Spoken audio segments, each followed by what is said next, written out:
vous êtes chauffeur de bus à Paris, vous avez le même âge d'entrée dans la carrière, le même déroulement de carrière, le même salaire qu'un chauffeur de bus à Troyes.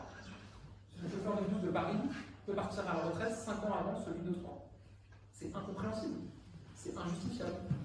Et donc on met fin à ce système. 4 Français sur 10 pourront partir avant 64 ans dans le système qu'on met en place. 4 Français sur 10 qui ont envie de travailler moins pour s'occuper de leurs proches, parce qu'ils ont un projet personnel, parce qu'ils veulent monter leur activité, de pouvoir à ce moment-là les utiliser pour travailler moins à un certain moment de leur vie. Ça, je pense que ça répond à une aspiration très forte, notamment chez les jeunes générations, de pouvoir se dire je sais que je peux passer toute ma vie dans le même métier, et en plus que peut-être qu'à des moments dans ma vie, si j'ai des projets, je pourrais travailler un peu moins tout en gardant une rémunération parce que dès qu'on en est, ils n'ont plus envie de rentrer dans un parcours hyper linéaire, ils vont faire le même métier pendant toute leur vie. Ils veulent pouvoir évoluer, ils veulent pouvoir changer.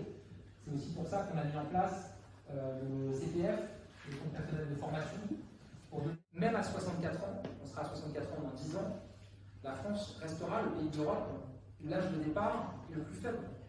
Quand vous regardez autour de nous, la plupart des pays sont déjà à 65 ans, voire 67 ans. Certains ont même prévu dans 20 ans ou 30 ans d'être à 70 ans, ce n'est pas du tout notre projet. Sur la fin de carrière, les gens, on va dire, en ont marre, mais en fait c'est par la pression du travail.